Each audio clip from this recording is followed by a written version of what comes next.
Welcome back. So our second topic for today is how does the APS form, how is it used to deny your claim when the definition of disability changes from your own occupation to any occupation?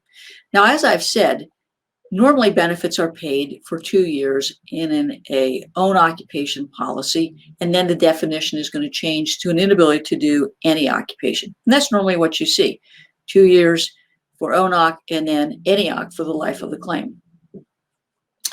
Now, the key here is the APS form once again, because the carrier is going to start doing an investigation a couple months prior to the change in this definition of disability. And they want to determine what your restrictions and limitations are.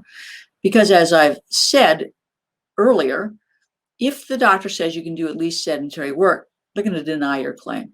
So what is sedentary work? Well, the Dictionary of Occupational Titles, created by the Department of Labor, defines sedentary work as lifting no more than 10 pounds at a time, occasional lifting or carrying articles like docket files, ledgers, or small tools, and sitting occasionally with occasional walking and standing. Now, if you look at the APS form doesn't let the doctor say that you can't work or that you can work in less than a sedentary capacity. The way the form's written is designed to get your doctor to agree that you can do lifting of up to 10 pounds, that you can do occasional lifting or carrying, and that you can occasionally sit, walk, and stand. Now, again, with those kinds of answers, the carrier is going to say, hey, we think you can do sedentary work.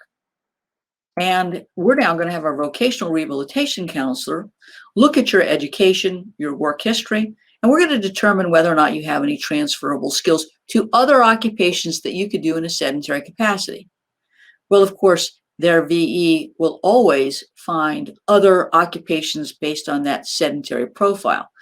And as a result, they are then going to determine whether there are other jobs or occupations that exist in your local economy or the national economy that you could hypothetically do that would pay a wage such that they don't owe you any occupation benefits. And that's their strategy. Their strategy is to find a reason to deny your claim. My strategy is to make sure that your doctor is asked the right questions. So I always want to amend the attending physician statement form with the applicable residual functional capacity form. And sometimes I'll even recommend that my client get a functional capacity evaluation, which is an objective measure of restrictions and limitations, or in the case of fibromyalgia or chronic fatigue syndrome, MECFS, I want to get what's called a CPET examination to determine a person's not only physical abilities, but exertional issues and exhaustion issues secondary to fatigue. So what we want at the any occupation stage is a less than sedentary exertional level of functioning. And so one of the things that's important in the course of your seeing your doctor and giving them the history of your symptoms and complaints and the doctor's opinion about your level of functional capacity are exertional impairments and non-exertional impairments. Of course, the APS form doesn't ask this, but I want you to consider exertional issues such as a sit-stand option. In other words, you have to sit for a period of time, maybe 30 minutes, then you have to get up 10 minutes, then maybe you can sit down, or maybe you have to put your feet up. So sit-stand options, elevating legs, are two ways to reduce an exertional level to less than sedentary. Now, another way to do that is the issue of bilateral manual dexterity. Most jobs require that you use your hands and your shoulders. That's typing, keyboarding, manipulating things.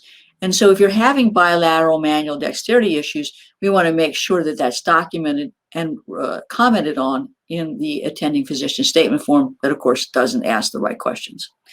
Well, how about non-exertional issues? Non-exertional issues can include the need for a break, pace issues, concentration issues, visual issues, urinary issues, absenteeism, and the impact of pain. I think that it's really key that you're communicating with your physician about your symptoms and your functionality, both from an exertional standpoint and a non-exertional standpoint. And of course, your physician's got to understand what is the definition of sedentary employment, because that's the game in these APS forms.